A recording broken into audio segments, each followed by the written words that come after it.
We will be here forever. Do you understand? Forever. Forever and ever and ever and ever. Go ahead and kick it off with this slight promo real quick, so y'all can be checking this out while y'all watching jakbrownmusic.com. It's jakbrownmusic.com, you know what I'm saying? How you been, man? I've been cooling, man, in the studio. Word. Yeah. Shit, man. What you cooking up? What's been up? Man, I'm just trying to get better every day. Just building that catalog and trying to work with all hot artists. Word. That's my goal right now. Word. You know what I'm saying? And you just opened up your own studio down there in South Atlanta. Yeah. Shit, how that's going? Black Hole Studios, man. We growing. Growing. You know, I just feel like I got a vision, and I'm just gonna work every day until I see it visualized. Okay. I want to be like the new Motown. Just all the hot talent I want coming through my studio. Word. You know what I'm saying? We're gonna be creative. We're gonna smoke a lot of the best gas on the South Side. But we're gonna make great music. You know what I'm saying? And we not doing nothing cookie cutter. None of that. That's, you know, we focusing away from that. We trying to really get back to the real shit. Gotcha. Yeah, man. That's we come from that though. Yeah. And I'm glad that you ain't lost that. You know, you still care about the quality of the music, the quality of the beats, production, songwriting, even how to even structure a song. You know what I'm saying? Jay Good. Yes, sir. What's poppin', man? What you got for my boy, man? I know you got some questions over there because you're a producer, you're an engineer. I know you. Man.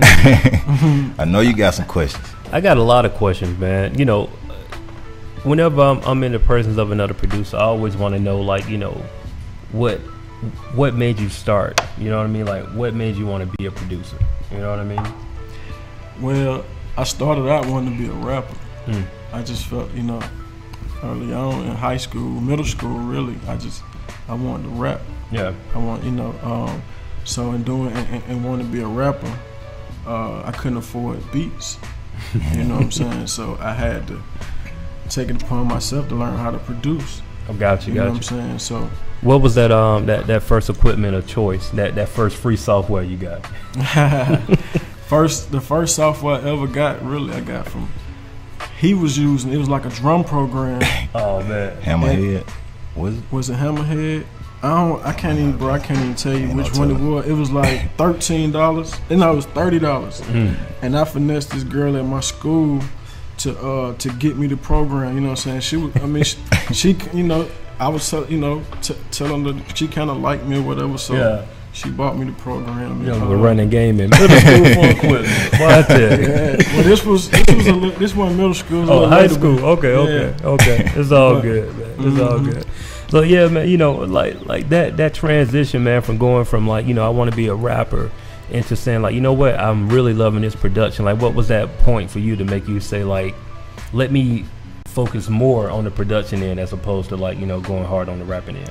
I think the one thing that really kind of pushed me more towards the production end than the rapping was when my homie Kenjo got a publishing deal after doing like Field Mob album that they did with DCP, and he did another record on Luda album with R. Kelly. And then when I seen how that changed his life, I was like, okay, I'm gonna produce in that one. You know what I'm saying? So you said something, man, that, and our audience, they may not know this, but you know, you mentioned a publishing deal. Yeah. You know what I mean? And the importance of getting a publishing deal and what it can do for, you know, a producer or a writer.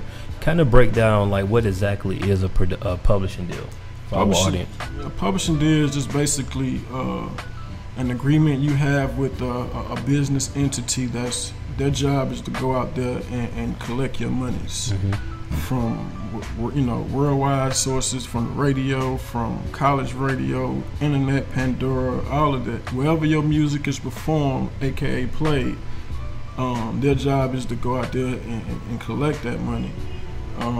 And make sure they title your information with your society, whether it's ASCAP or BMI, CSAC. You know, just make sure all your business entity, you know, business is straight with your publishing business, because that's a whole nother business. Oh yeah. Right. You know, every time my BMI statement come, I think, you know, it's cool right now, but I think about, man, somebody went to the mall today. Like somebody, like that's my goal. Like once every it's once every quarter. It's like I want to be one of them people that's when that publishing when they come in your bank account, you know what I'm saying, you ready to just hit the mall to take a trip or something. Right.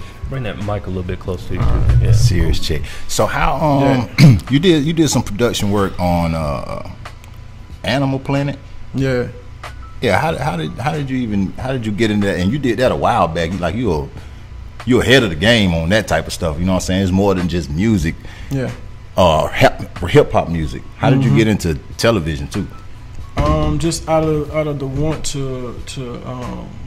to sustain my music career, to be able to provide for myself and my kids. So Gotcha. I kind of researched how do we get paid. You know what I'm saying? Then when you're in this rap situation and you trying to get your beats played for these artists, a lot of them not really trying to listen to up and coming. At that time, it was my thinking.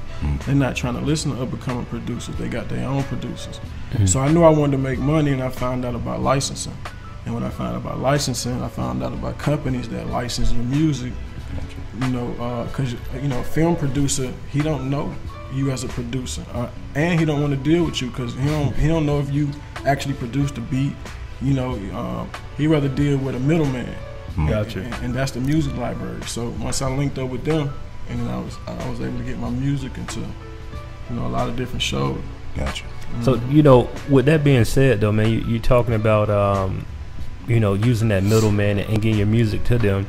It kind of shows, like, for you to get on Animal Planet, you got to have like a diverse selection of music. Like, right. I don't know, but I would assume that Animal Planet ain't getting just the 808s and all that. They want to hear something else. You know what I mean? So like, with that being said, just kind of talk about your catalog, because I know as a producer myself, there's a lot of stuff that people will never hear.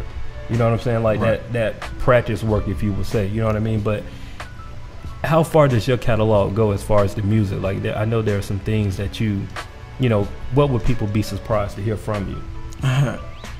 They'll probably be surprised to hear something we did the other day. And I went in there and kind of sung it, you know what I'm saying? So I know he was looking like, what the hell is he doing? But the final product, it came out crazy, you know what I'm saying? So it's like, I'm a creative, like I said, I just don't focus on 808s, and I try to do it all. I'm a real musician, so, and I'm trying to grow, like the Animal Planet thing, that was actually some 808 type stuff. Gotcha. Because this hip hop thing is big, and Atlanta is really the forefront of it. So they want our sound. They definitely want our sound. You know what I'm saying? So, we gotta learn how to sell that to not just people just think about traditional radio or running up on DJs, but my check was pretty cool. That came from Kim Kardashian show. She paying me the most right now. Yeah. You know what I'm saying? And it's just from music that's playing under the scenes. Yeah. You know what I'm saying? And then it's like you get the US plays, and then it plays outside of the country, and then it plays on Netflix and all these others. So it's just endless ways to get paid from this music. I'm glad you brought that up, man, because the thing is, like, we talk to a lot of artists, and a lot of artists don't understand that concept. But it's more ways to get paid than just rapping. Like, there's other things that you can do. You know what I mean? And just being a producer, engineer yourself, and finding those different avenues. It's like, was it you doing that research yourself, or did you have like a mentor to kind of help you figure that part out, or was it trial and error? It was just kind of trial and error. I definitely had mentors, but as far as just like getting into the licensing thing, it was just more so just researching. It really kind of came from a situation to where, I was kind of pushing my rap career forward, and I was kind of hitting certain little roadblocks. So it was just out of me wanting to really just be independent and being able to fund my own music career, my own situation. And like, how do I do this? First, you got to make money. How can I make some money? Should I make beats? All right, cool. So I found, okay, now I can license my shit, you know what I'm saying, to different TV networks or whatever. So that's, and like I said, 2000, I sent beats in 2007. I'm still getting paid for them. In 2014, these are like terrible beats.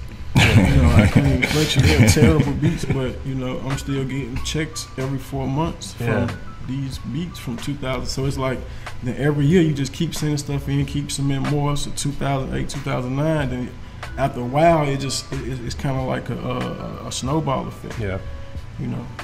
Yeah.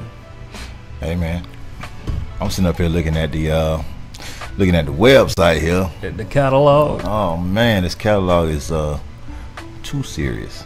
Oh yeah, it's too serious. I don't want to get into it this segment. No, we can get into it more the next segment, man. But give us a little rundown, HenneC. Like, just throw some names out there. Man, I ain't no name dropper. Throw some names, man. I'm gonna drop some today though. Let's see what we got on here, man. Matter of fact, how did that Rocko? How you linked up with Rocko for the Verse Sinners joint? Rocko, I like Rocko, man. Too.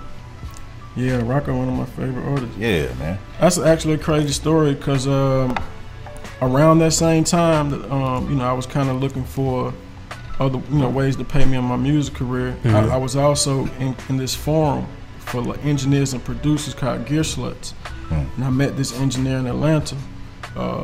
And he had me coming through different sessions or whatever, and I gave him some beats because he was like, I know I'm working with these artists, I can get stuff placed. Right. So he ended up putting a guitar on one of my tracks, and he was like, I got it to Rocko. Rocko wanted, send me the tracked out beats, and I'm like, whoa, nope. You know what I'm saying? Bring me to the studio, whatever. Let me. You know what I'm saying? Because you ain't gonna go in here like you did this beat. So I just stalled it for a while, and one of my partners gave me Rocko email. I emailed him. He hit me right back. I told him, like, I produced this track. I know you've been wanting it, whatever. And he hit me right back. And, we got in the studio, and that was for a whole nother song. It was called Secret Service. We went to the studio. He had Andre 3000 best friend come through. He was about to get Andre on the song. But Andre said he wouldn't do the video, so he didn't do that. But that's how we originally linked up. I left him some beats. Next thing I know, he called me like, "Boy, we got something crazy." Yeah. And that was Balance. I didn't hear it till the tape came out, honestly. But wow, man, you like, we got something crazy. You said something, and I know we're gonna have to go to commercial soon, but you just said something, man, that kind of blew my mind. Was you said no. Yeah. And, and that may seem kind of crazy, but like in this industry, sometimes you gotta know when to say no, and you know what I mean, like. Yeah. Something as simple as like, man, send me over the track file. I'm gonna get, you saying no propelled you to do something else, as opposed to just being like, all right, here you go, not even thinking none of it, and there's no telling what could have happened to him, because now you kind of putting your relationship in the hands of somebody else. You know what I mean? Most definitely. I can respect that. Yeah. Definitely, I can respect that. I think we're going to another video. I think we got another video coming up. Yeah. We got the Cap 1 joint, the Mind Your Business joint. So we're gonna go to that, and when we come back, we're gonna talk about these credits. We're gonna talk about these credits, and we're gonna get a little in that engineering talk, man, because people need to hear that. They need to know something about that. So yeah, we're gonna you take us to the video, man. Yeah, man. All right, this is my partner, my day one partner, Cap 1. Mind over business. We did this shit in one motherfucking hour.